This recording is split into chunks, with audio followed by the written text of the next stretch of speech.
Good morning, everybody. It's Friday the 13th. Are horrible things going to happen later today? I don't know. I'm playing in the World Series of Poker, so probably it'll be pretty bad. So let's take a look at resurgent confidence. The University of Michigan Consumer Sentiment Index jumped in the last month compared to the prior month, where it fell a record amount or near record amount. So let's ask why. Why is sentiment all over the place? Take a look at this chart, up and down and up and down. People are pessimistic, they're optimistic, pessimistic, they're optimistic. Why is that? Is it trade war?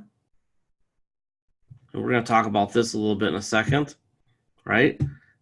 The potential for a fake trade deal is here. Europe's got a trade mess. Sweden's economy is slowing down. India is trying to figure out how to handle trade. They're having problems. Trade war between South Korea and Japan might be tougher than the US-China one. And you got Brexit. I don't know. Oh, climate change is a crisis. And then you got these guys, in the words of Beto O'Rourke, these effers. Bankruptcies are rising at the farm. Yeah, so who knows? Why is sentiment all over the place? Robert Shiller has written a book, and it's not out until next month, and it's called Narrative Economics. And it's about how viral stories and the constant pounding of media and now social media, I think, really warps people's brains. It makes them go from emotional to over-emotional. And I think that this has taken over incredibly in the last, I'd say, 10 years. I don't know if there's a way to fix it. I would suggest that people turn off their cell phones and all of their media here and there for at least parts of a day. I do every day. I turn everything off for about 2 to 3 hours every afternoon almost. But why do these swings happen? Who knows? But we know that these swings affect the price of stocks. And largely, by paying attention to the technicals, we can figure some of that out. Not all of it, but some of it. And what we see now in the technicals, and I'll show you some charts in a moment, so you can see all the little Y charts up there. We have a lot of stocks that are overpriced, a lot that look like they should be turning over soon, but we have this little bump that we get every now and then, and it makes you think, well, maybe it's going to break out to the upside, and it might. We'll see. Will there be something that changes people's sentiment so much that they just start investing recklessly? One thing that might be a clue to that, and I've actually gotten several phone calls from the children of clients and other people that I know about real estate lately. And people are telling me, hey, I'm looking at buying a house. Can you help me out? Can you give me a little advice? And invariably, they want to know, almost every single one of them in their 30s asked me, hey, I've got this old rollover 401k. I'd like to cash it in and use it to buy a house. And I say to them, do you realize that you're only going to get like 60 to 70% on the dollar, 60 to 70 cents on the dollar when you cash in your 401k? And they go, what do you mean? You go, well, you have to pay taxes on that money. Oh, yeah, I know that. You also have a 20% penalty. What? Yeah.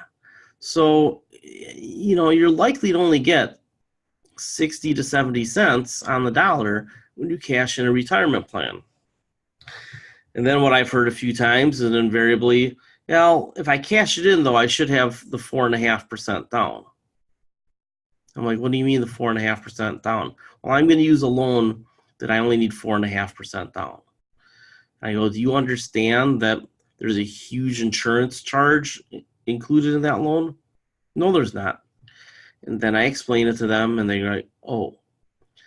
And I ask them, I said, why do you want to buy a house right now? Well, I'm renting or I'm living with my folks. I get that part of it. Do you know anything about real estate? Not really. I just know that it's better to own. Well, we talk about real estate and we say, well, if it's at the very top of its trading range, right? If real estate is overvalued, which happens every decade or two, do you want to buy it when it's expensive? Well, but interest rates are low. I go, that's one of the things driving real estate higher. They don't quite understand, many people. And to me, it's amazing that we have forgotten the lessons of just 10 to 15 years ago already. Now, a lot of millennials were kids. They don't quite get it. They need to start paying attention. Real estate is already starting to turn over in a lot of places.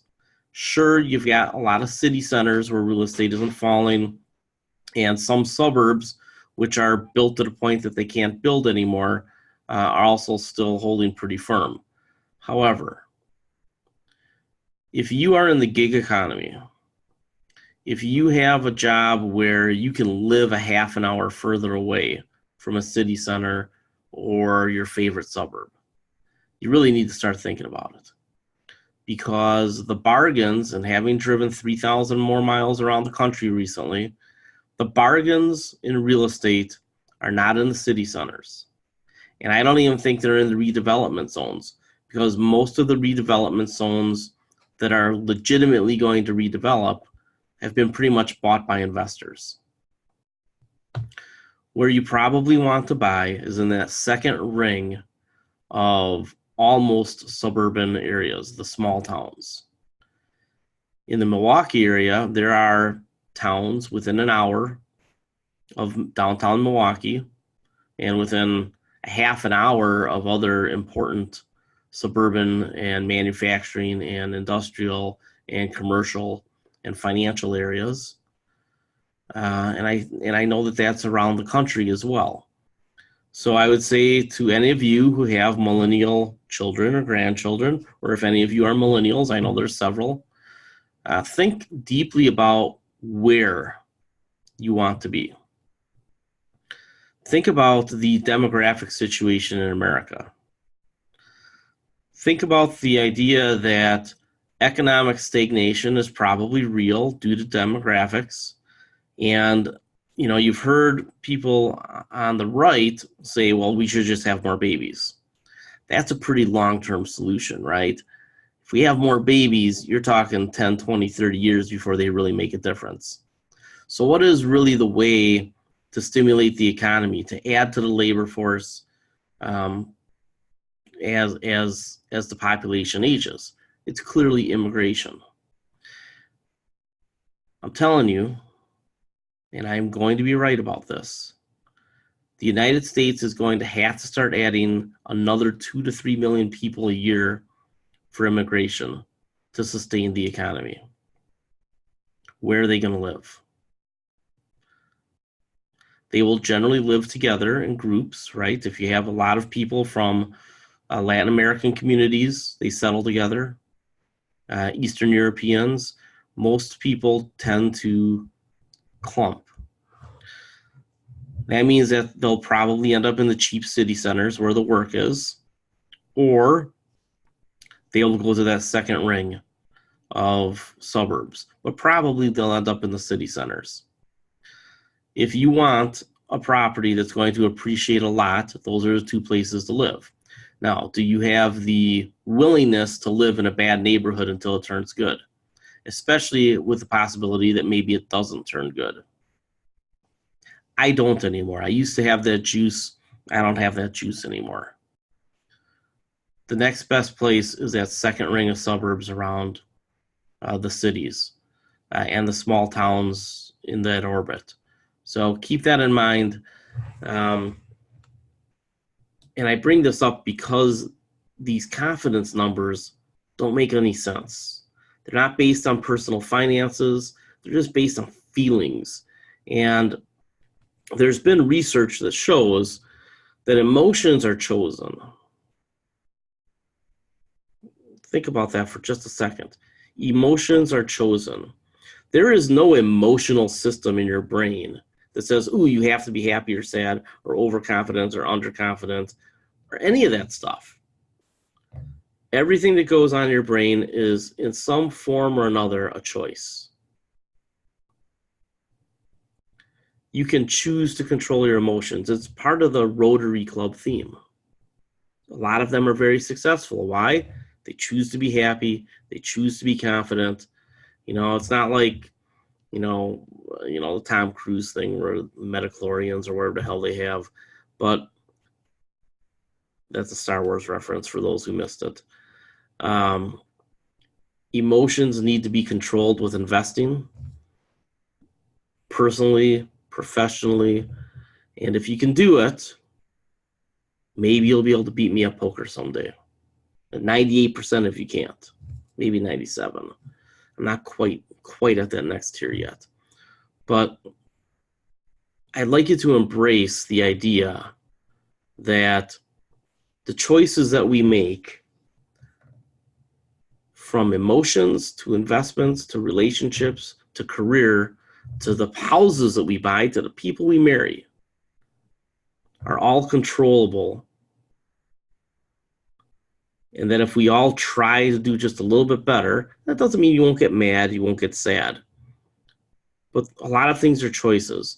And most emotions that are hard to control are because you weren't able to prepare. And I'll give you an example. If somebody's dying, and you know they're dying, and they've been kind of saying their goodbyes, and you went to go visit them at a hospice or at their home because you knew there was a decline, when they inevitably die, it's easier to deal with. You were prepared. When somebody dies suddenly, especially if they're younger, that's hard to deal with. You weren't prepared. Maybe you didn't do the things with that person you wanted to do yet. Translate that to investing. When there's a huge surprise, it's hard to deal with, which is why there's a process that I try to employ with investing. Step by step, take a look at scenarios, even if they're relatively far away. And many scenarios are pretty far away right now because the market in general is overvalued. Not bubbly, but overvalued. So if we prepare for the inevitable corrections, we can handle them better. So that's really what I just want you to think about on the outset.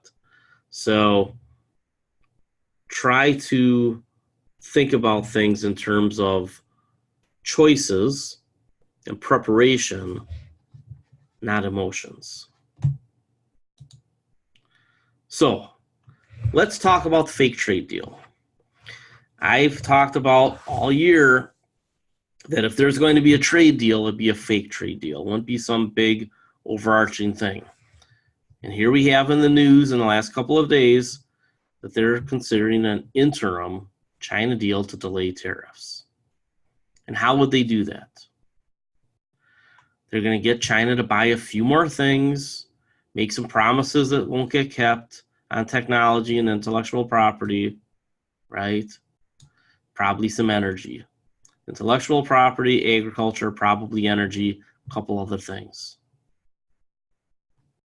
And the intellectual property promises won't be kept. But hey, the promises were made, people can take credit for it, and by the time we figure out that it's not really being delivered on, election is over. Fake trade deal. If there's a trade deal, it'll be a fake trade deal. Here you go. Everything I've been telling you is probably coming. The other, there is the possibility that, Trump shuts this down and runs on fighting the Chinese. He just talked about it yesterday about how we need him so much to fight the Chinese. So we'll see. It was a topic in the Democratic debate yesterday too.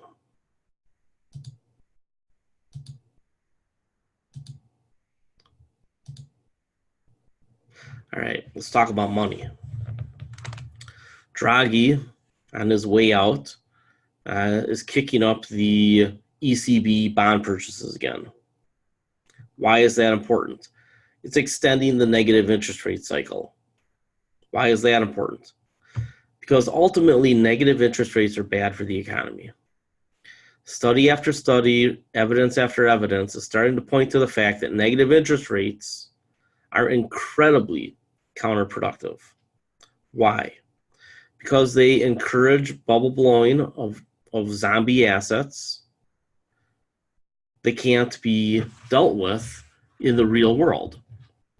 Ultimately, somebody has to buy those assets, even though they're not producing assets. Right now, the European Central Bank is doing that in Europe. And people are smart enough to realize what has value and what doesn't have value. Negative interest rates hurt the banks, which hurts lending, which hurts consumers. I have said this over and over again, and this is why I kind of like Elizabeth Warren. A smarter regulatory policy and a smarter tax policy with some sort of stimulative spending, even if it's helicopter money, which is what I favor, is a better solution than negative interest rates that completely distort lending and the bond markets.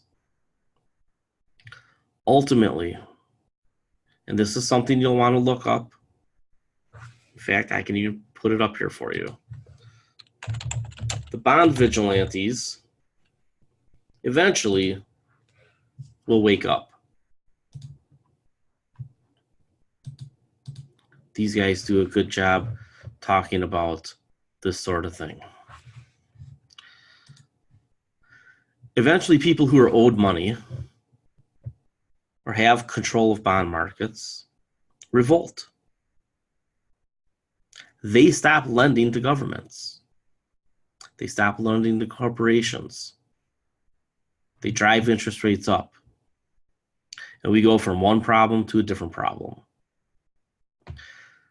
The fear that we should have is that we have a deflationary high interest rate period.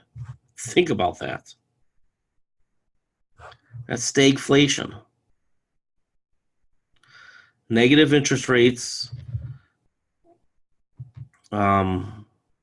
encourage stagflation to develop, where unemployment goes up, GDP growth goes down, incomes go down, but prices go up. For those of you who were around in the late 70s, how much did that suck? Go ahead and post. It should be sucked a lot, right? The one thing that saved us in the late 70s, and it wasn't Ronald Reagan because he busted the middle class, was that during the 70s, people who worked did pretty well. Why? Because their wages kept up. But then as unemployment went up, then everybody was screwed in 80 and 81. So you should be afraid of stagflation more than anything else. And as I've said, I'm afraid that we're setting up for it. I hope that's not true. If we get stagflation, then the helicopter money happens as a solution. I think the helicopter money should be done ahead of time to avoid the stagflation. But they don't listen to me. But I would take a look at this Bond Vigilante website by M&G Investments. They talk about some pretty important things. In fact, I used to have a bookmark for these guys.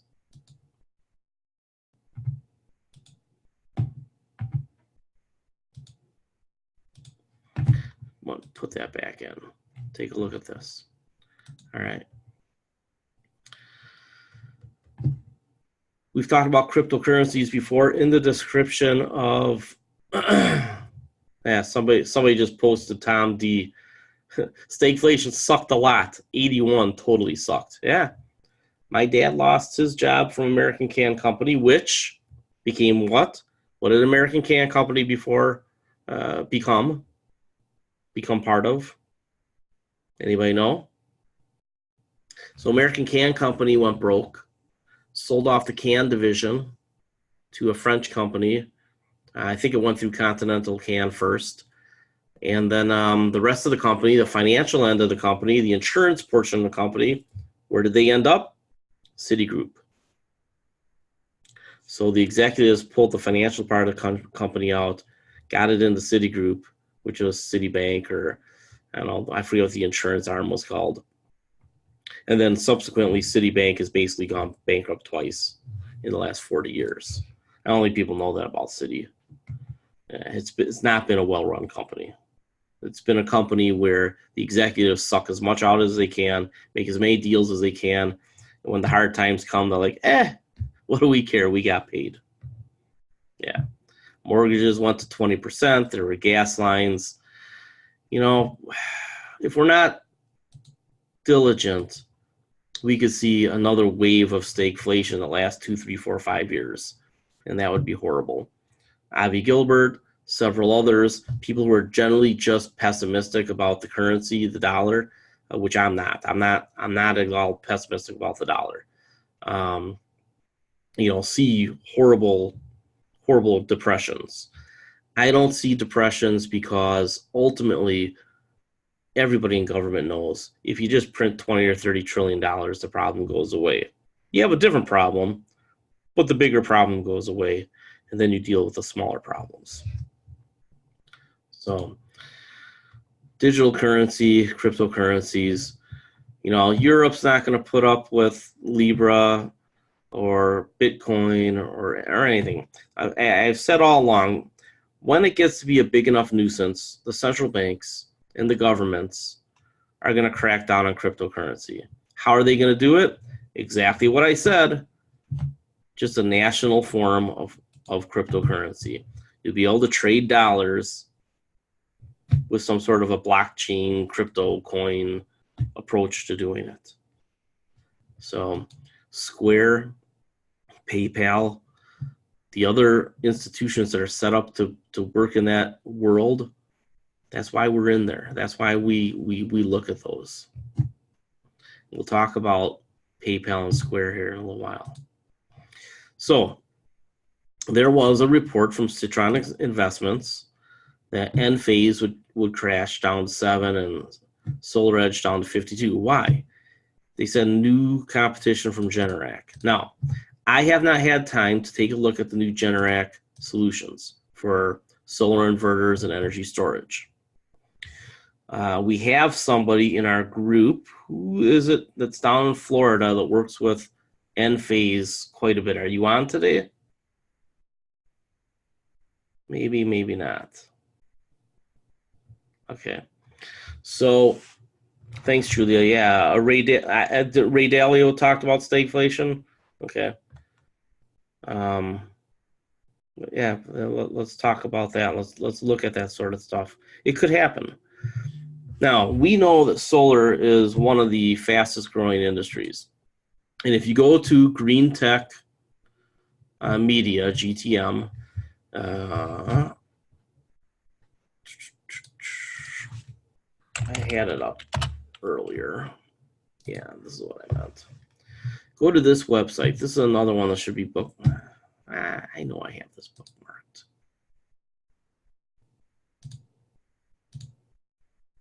And this is actually Wood Mackenzie business. Blockchain is important.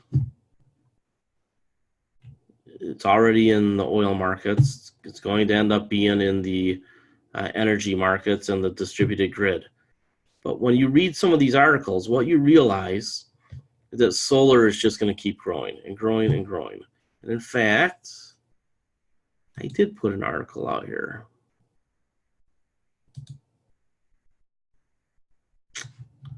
I know that it's down here somewhere. An analyst, there you go. This might pop up again somewhere.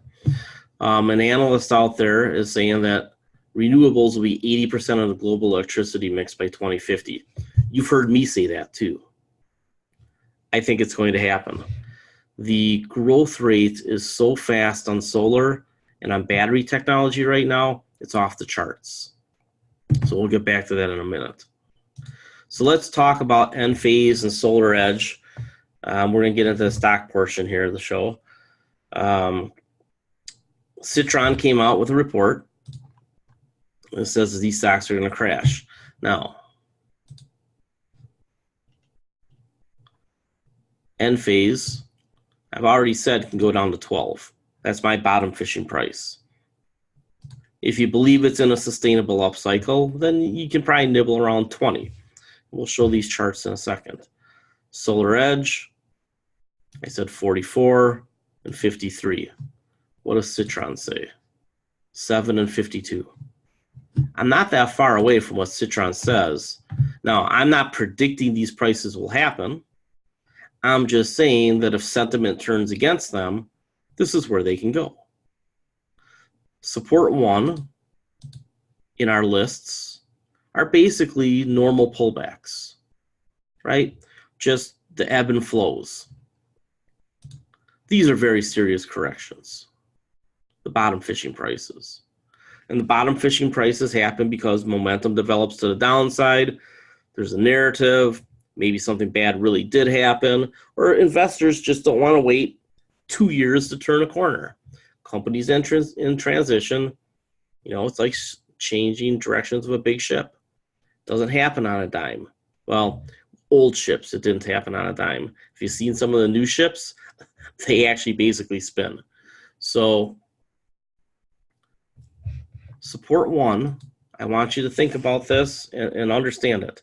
This is for normal pullbacks in an uptrend, okay? In an uptrend, saying it twice. In an uptrend, I'll say it 3 times. So in an uptrend, these are normal pullback prices that you can buy at. If you're afraid of a developing downtrend, which you should be afraid of right now, either in the company or in the markets or in the sector, then you want to wait for these bottom fishing prices. And I've said over and over again, it's not a bad idea to only buy bottom fishing prices. You build a huge margin of safety into your portfolio when you do that. Now, and my bottom fishing prices aren't perfect. Some of the stocks go below the bottom fishing price. Doesn't happen a lot, but it happened with energy stocks. And, if we can avoid the drop from here to here, right, on a company like Google, it'll make you feel better. Now, Google, I love so much, I'd probably buy a little bit at 1050. But I buy a whole lot in the 800s. So that's the way I look at this. Nibbles, 2 forks, pick up the plate, scoop it in. Okay? So what I'd like to learn about, and I haven't had time to do it, is what is the difference between Enphase, Solar Edge, Generac Solutions. I already really know the difference between Solar Edge and Enphase. So I want to take a look at what's going on with Generac. What I can tell you, I'm in Wisconsin. Generac is literally 5 miles away from me. I drive by their place all the time. They are an incredible company. And if they can get into this market, which is growing hugely fast, they will take a lot of market share. How much? Who knows? But their marketing approach is probably better than any of the marketing approaches that are out there. These guys actually do infomercials. If you've been to a Costco lately, you see Sunrun in there. These guys are talking to Sunrun. So Generac is legit. Citron is right to point to them. Are they right that these stocks, that Enphase and Solar Edge, will get crushed this badly? I don't know. Will they get the bottom fishing prices? I just don't know. But if they do, that market is growing so fast, and Enphase, I think, is still the tech leader, and their software solutions are going to, I think, penetrate pretty good. And I think they're clearly a takeover target. I think SolarEdge could be a takeover target, but they're Israeli, so I doubt it. Enphase seems like a very legitimate takeover target to me. So if we get this big pullback in Enphase, we should be looking to buy it. Now, I had started to try to sell puts. I didn't sell any. None of my prices hit. I started to try to sell puts on Enphase at $20 for $4 a put, meaning that I was looking at the stock shooting into the teens. They didn't hit. I have closed those orders. I don't have those orders up anymore, because if this breaks into the teens, maybe it does head down to 12. I don't think it's going to round trip all the way, though. The Fibonacci numbers would imply that 12-ish makes more sense. So they've fallen off here, 32 to 22. This level here, 12-ish. It's pretty darn strong support. They're coming off in an overbought, and they're in the middle. What do we know about the middle? Do we like to play in the middle of the market? Come on, everybody type no. We don't like to play in the middle of the market. Money flow is heading down. This is a weekly chart. Why don't we look at the daily charts? Because who cares? We're not day traders. Looking for longer term moves. So when this money flow goes negative, it starts to bottom out, and we can start to see the money flow start to turn up again, like it did from here to here. That's when it becomes very attractive. SolarEdge, similar, coming off an overbought. Looks like the MACD is going to cross negative. Money flow is turning down. So you hold off on these. They're in the middle of the market. They're heading down right now. There's probably going to be continuation. Generac. It's not generic, Generac. These guys are overbought. Somebody has been buying on the news that Citron just talked about. Interesting, the Citron came out with a big report right now, right? Almost makes you think that somebody wanted them to publish that report. Stock's overbought, clearly, right? So if it's going to take years for them to start adding market share, how long will investors have patience and exuberance? Not long, right? People get flighty after 3 or 6 months. So I would say that Generac is another one that we should be looking at, buying right around mid-50s.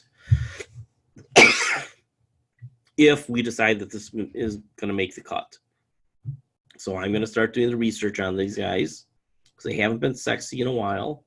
But maybe they just became sexy, but they'd be sexier under 60, right? So there's that.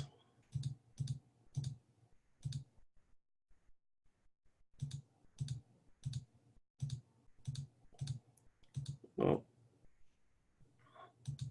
I killed one of the articles. If you go to my Twitter feed, I'm just going to fire it out here to you. I'm going to get the link. Dave Zanoni did a article. He's one of our analysts. I would go and read this. Enphase, off-grid solar tech. It is a strong growth catalyst. And because the market's growing so fast, they don't even have to maintain their dominant, along with SolarEdge. Between SolarEdge and Enphase, they take up like 86% of the inverter demand, of the inverter market. They don't have to have that much market share forever because the market's growing that fast. It can support several more competitors. Now, margins probably do in fact drop a little bit because they've spiked up. So there's going to be an in-between ground. So there's some math involved here. Okay, they'll continue to grow, but they'll grow less fast, and their margins will shrink a little. And that's where we have to figure out, okay, what are they really worth? Again, the technicals of the market reflect not only sentiment, but a lot of information. Information that any one of us can't process. But the market is all that information piled in and then aggregated, and it comes out with a number. When you see these markets start to move in one direction or another, it's not just sentiment, but there's also information. So think of the technicals and the quantitative analysis that we do as part of identifying whether or not there's information we're not aware of, sentiment that is overwhelming because people can't make rational choices. Let's face it, 80% of people don't make rational choices on a regular basis. They're driven by emotion. It's just the way that it is. So if you really want to be a killer in the market, you've got to control those emotions. You have to read what the market is telling you. And those charts that I showed you that we're turning over, they're telling you Generac is overbought. It's going to come back. And Enphase and SolarEdge have entered a period of distribution. How long that lasts is what we don't know. Do they get to support one, or do they go to the bottom fishing? We have to watch and find out. Does the market rebound? Do we suddenly go away from the bear thesis and for whatever reasons a bull market reignites? And those are things that we have to keep in mind. And then ultimately, your risk tolerance is most important.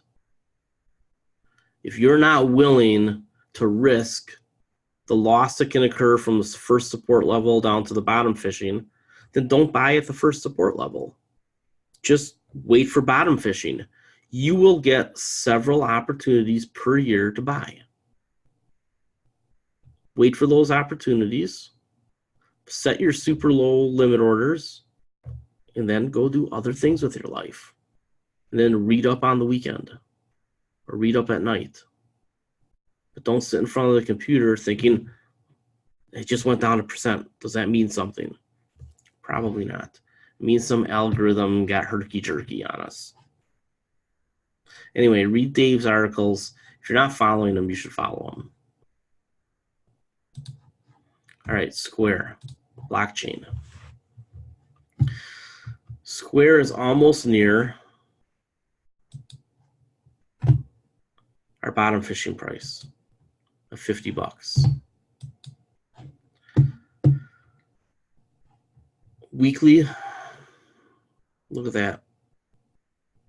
That's pretty bottomy. Oversold, not extreme oversold, but oversold. Came down from overbought. I think we're pretty close, not quite there, but we're pretty close to wanting to get involved with Square for all the fundamental reasons that we've talked about before. PayPal's been, just kind of hanging around here for a while. In the middle of the market, money flow has gone down. We want for this to bottom, form a base, and then start ticking up. So I think that we are somewhere between 6 months and 18 months away from really wanting to jump back into PayPal in a heavy way. I know a lot of us still own a little bit, but I wrote it up from the IPO, so I've trimmed. But is it a buy right here? I don't think so. I think that we have to respect the money flow has been falling. CenturyLink finally starting to tick up. So been around 13. With option premium, we're within a couple bucks, and dividends, we're within a couple bucks of being even on this one. The level 3 integration is going well. And as we've talked about, the backbone, the infrastructure that CenturyLink provides for 5G is irreplaceable. Everybody needs it. and they're going to keep charging you more for it. Their enterprise is doing well. The edge computing that they're tying into is a big deal. It's the future. I think that if you're not in CenturyLink right now, pullbacks like today, you should be looking at it. It pays a big fat dividend. The dividend is secure as far as I can tell. They have some assets to sell. They have more capacity to fill. They have prices that they can increase, right? And I still think that they remain a takeover target. In my head, it makes a ton of sense for the Google Fiber to spin off and buy these guys. For $14 billion, chump change to Google, right? I could see them doing it. I think that if you don't own CenturyLink, you're making a mistake. This is a company with very limited downside from here and a lot of upside. And you know that I keep an eye out for strategic transaction potential. I think that these guys have a lot of potential to be involved in M&A. Google is the one that makes sense to me, but we'll see. I think they should marry a baby Google. That's what I think. And I think it could happen. Nutrien. Just been bouncing around. So they had a little setback a couple days ago because they're idling 3 of their potash mines. And you remember, they're the biggest potash producer on the planet. They're idling 3 mines for 8 weeks, basically giving a bunch of their people the holidays off to tighten up the potash market a little bit, because between climate change and flooding and trade wars, there's a little bit of a lull in fertilizer demand. Well, we've been watching these markets, and if you read the agricultural press, the need for fertilizer just keeps going up and up and up. So even though technologies like CRISPR are going to make greenhouse gardening and vertical greenhouse gardening more of a reality in the next 10, 20 years, the fact that we have less fertile ground that has to continually be rejuvenated is a big deal. These guys keep buying back shares. They're paying out a dividend, and they largely control the potash market. They're almost, they have oligopoly pricing pressure or pricing control, monopoly pricing control. So the odds of somebody entering this market to compete are low. Anybody of significance is almost zero. BHP Billiton talked about it years ago, and they backed off because they're like, it's expensive to get into this market, and there's not a known generator of more and more margin, right? Margin is what it is. So if BHP Billiton gets into this industry, they've already said that it won't be until the middle 2020s. So I think Nutrien, which was the merger of potash and Agrium, I think it has upside to 100. I really do. Because of the buybacks, because of the attractiveness of the dividend, because of the fact that they have monopoly pricing power. So again, when this one gets into the 40s anytime, I think you're a buyer. And we have 2 price levels. I think it's, I'll tell you right now. And this is a real dividend growth company, by the way. Why do I say that? Because their dividend keeps going up and up and up and up. So upper 40s, I think you can nibble into it. If it would, for some reason, on a correction, get down towards 40, back up the truck. Well, by the way, Dimitri, thank you very much for helping with this. I don't understand any of it, but thank you very much. You too, Rich. Getting the spreadsheets to work a little bit better. Any questions on Nutrien? No? Okay. Kinder Morgan, bought in the middle teens, chopping along. The pipelines become more valuable over time because nobody else can do pipelines anymore. You're going to see so few pipeline approvals that what's out there becomes more valuable. And I believe that we're going to start moving water around at some point. So these pipeline right-of-ways become very important. But again, these guys buying back a ton of shares, that's the story we like, reducing debt, paying out big dividends.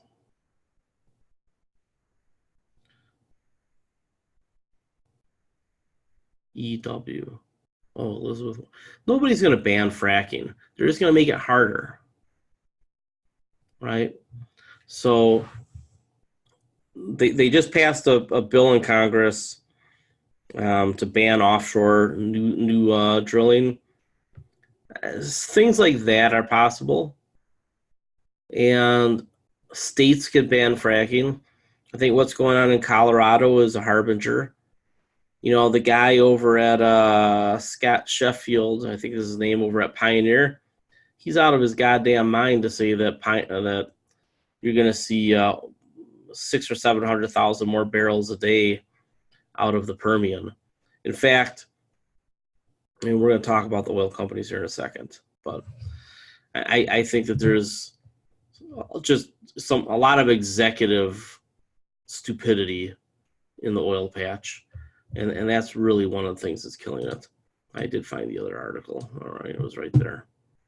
So anyway, Kinder Morgan, any pullback under 20, you should be buying it. AT&T, we're getting that breakout.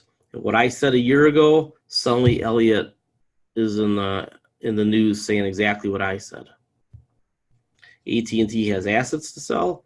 AT&T has revenues to drive up through subscriptions, raise fees for internet access, and advertising. AT&T is a good buy on any pullbacks. I hope we were buying it in the low 30s when we were buying it.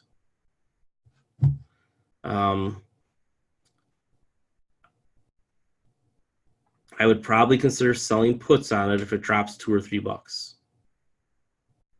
Right? You probably don't want to buy it again until it's down in here. But if you sell a put when it gets to here, you know, get a couple bucks, try to get your cost basis as low as possible. But again, I agree with Elliott. I told you exactly what I thought. The price range on AT&T from mid-20s to mid-40s is going to change from mid-40s to mid-60s, 40s to 60s. Elliott pointed out $60 a share for these guys. I agree. I think AT&T is going to 60. I don't know how long it takes, and I do think there will be pullbacks. Buy those pullbacks. It looks like we caught Invesco right at their bottom. So we were buying in here. It's starting to move up. Why? Cash flow, growth.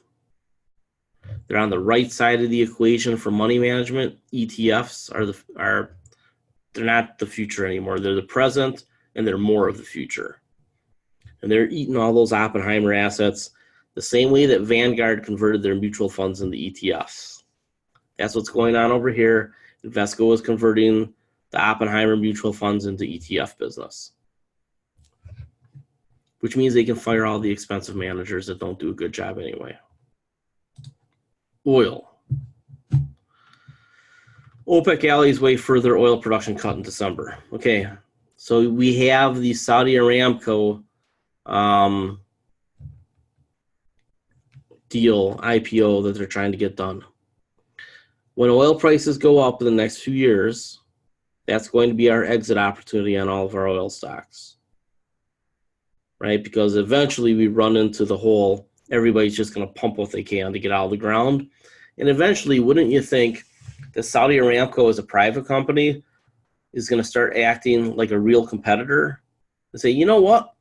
Screw all you guys with more expensive oil. We're gonna pump 12 million barrels a day. We don't want to be the excess capacity in the market anymore. We're just going to pump everything we can. They'll bankrupt all the offshore companies and create a huge consolidation in the horizontal fracking space in America. That will come down the road. At some point, Saudi Arabia says, you know what, guys, it was nice. Goodbye.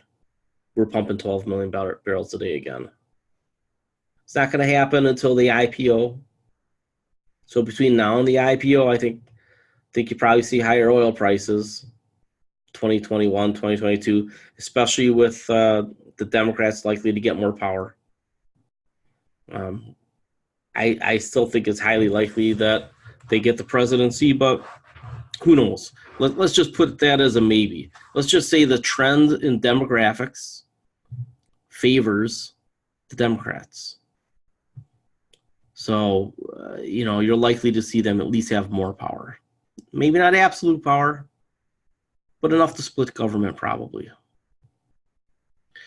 That means drilling from state to state will get harder. Prices go up. The Permian producers are the place to be. That is where I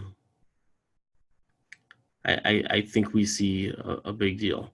Chesapeake, by the way, which we still have a little position in, is talking about a debt for stock swap. So, so we'll see what happens there. I've Chesapeake will go down as my worst pick ever. Just an incredibly poorly run company for such a long time that even when it was run well, it couldn't be run well enough. The other oil stocks are up, though. Pioneer's actually up today. Devon's up. Occidental is about even. Pioneer starting to come back up. Occidental is about to start coming back up. And Kana looks like it's turning up from overbought. All these stocks were so oversold. It was incredible. Basin starting to turn up. Doesn't mean they can't chop along a little longer. Oops. This way.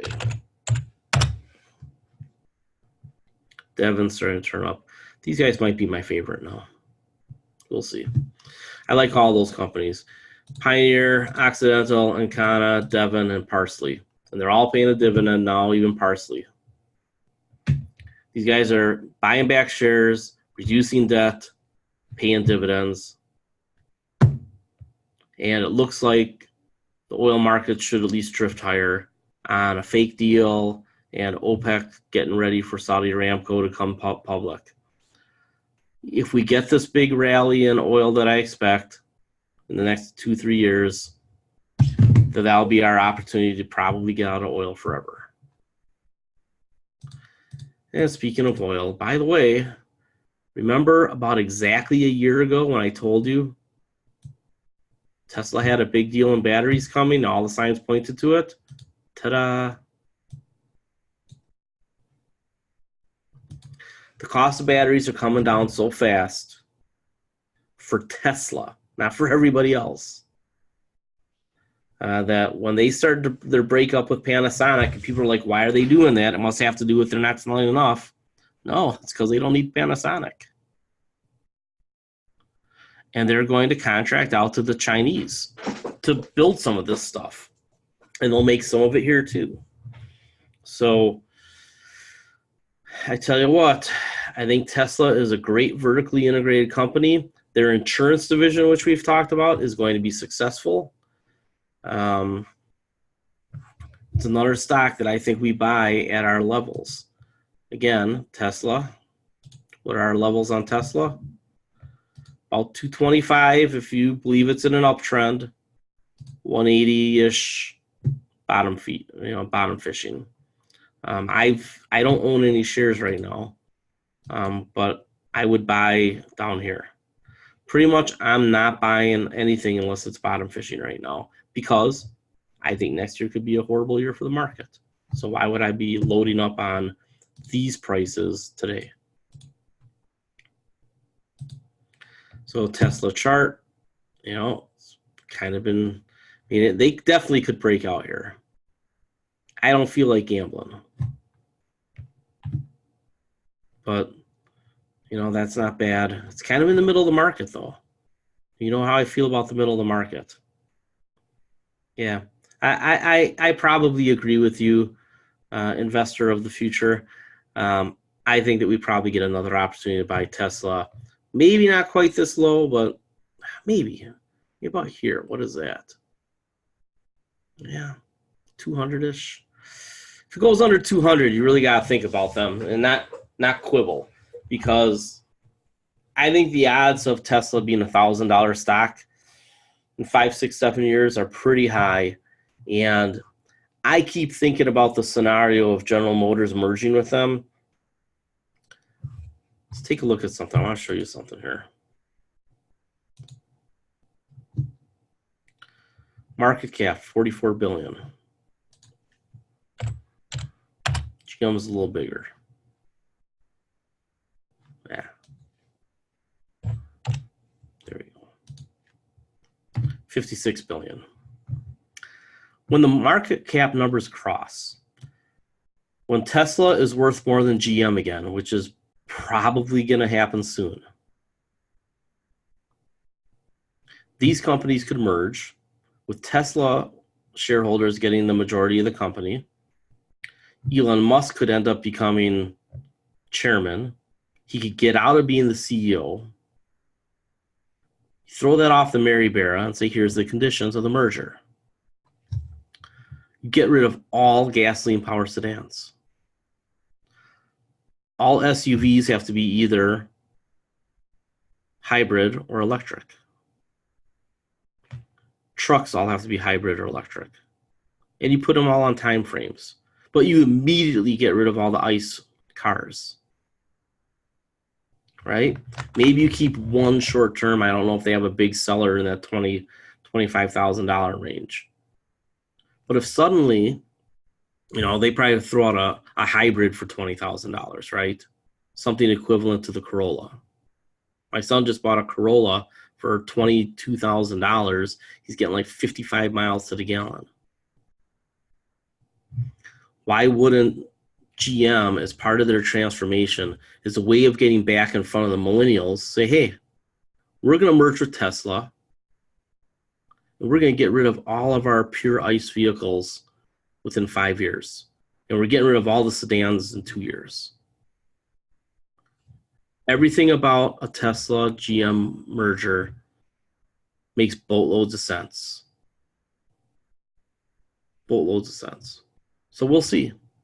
We'll see what happens. Otherwise, you could just see General Motors drop in half from here because they're not keeping up in the new spaces. And you could see Tesla buy a real small company, right? Somebody that could help them get in even more into the trucking space. But if you were paying attention, you'll see that their semi-trucks are coming. Took them some time, like everything else they do. Takes time. And they tell the stories to keep people in line, even though something that people think is going to happen next year happens in 3. Or something that was supposed to happen this year won't happen until next year. Happens over and over again. And people are, they never keep their promises. They keep their promises. They just got to tell you what they need to tell you so that you don't get impatient. And people who are real fanboys don't care. So it doesn't much matter. But I think Tesla is a must-own stock. The fund, you know, the Cathie Wood Fund, the ARK Innovation Fund, right? This is one that we have on our list as well.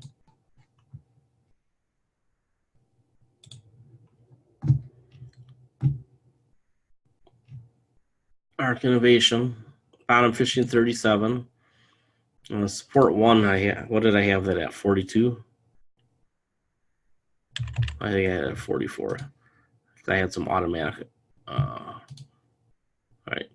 So, I mean, if you wanted to be a little diversified and get more access to the market, to have a little bit more exposure because you thought there was going to be a rally, I think this is where you go. They own CRISPR. you know, which is gene editing. That's something that we're going to get big into. I have been spending a lot of time.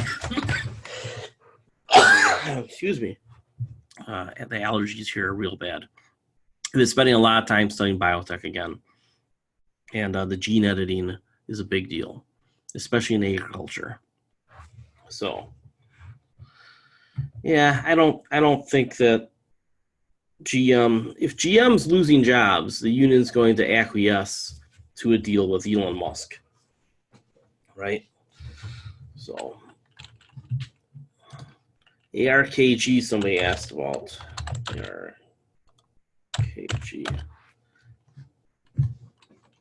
So, some of these companies are definitely on my list, right? These guys, I forget what country they're in, are on there. But several of these other companies are on my list too. When would you buy this? The same time that you'd buy IBB, right? You could buy this instead of IBB. Oops. If you really wanted to segment, right? If you really want control of your segmentation. So in these areas down here, you buy, instead of buying IBB, you buy ARKG. That's the way I look at it. Instead of buying IBB, buy ARKG. Let's put on a 5-year chart, right? There's a lot of room for these guys to come down. So just to close out here, I have a whiteboard in my office, and I have 2 levels that I keep an eye on. One is the price level that the markets got to at the end of 2018. But also, I have on there is this plateau that we were on in 2016. Throw SPY in here. And QQQ. Let's just get rid of whatever, that's fine. So where the market came down to before the last election. This is a level that we should think about. Right, so right in here, let's take the high point. Spider was at,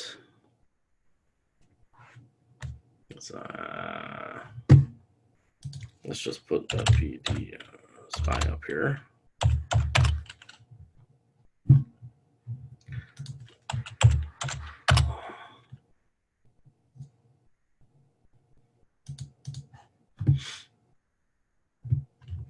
Right here. Look at it bouncing around in there. Then it breaks out. So right there is about the high point. 220, right? It's the number I keep telling you about 220 on SPY. That's the floor. Short of a financial crisis, this is probably the floor. Now, if there is a financial crisis on here, 150, 160, right? So I think this is the no financial crisis floor, which we've talked about, 220-ish. This is the financial crisis floor. Hopefully we never see that.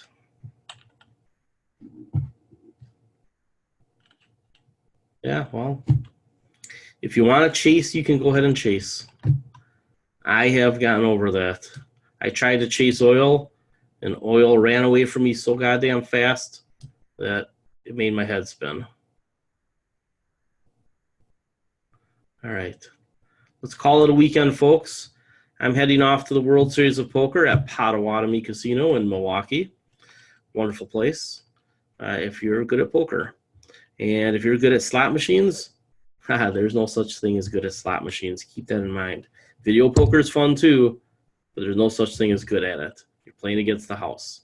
You have a chance against other humans. You can't beat the house. Anyway, if you're afraid of this, stay away from the support level ones in the middle of the market. If you think that this is as bad as it gets, go ahead and buy the support levels. You decide. I don't know which way we go. This makes sense in my head at the end of next year. Maybe it only gets this bad. That would be swell. All right. Have a great weekend, folks.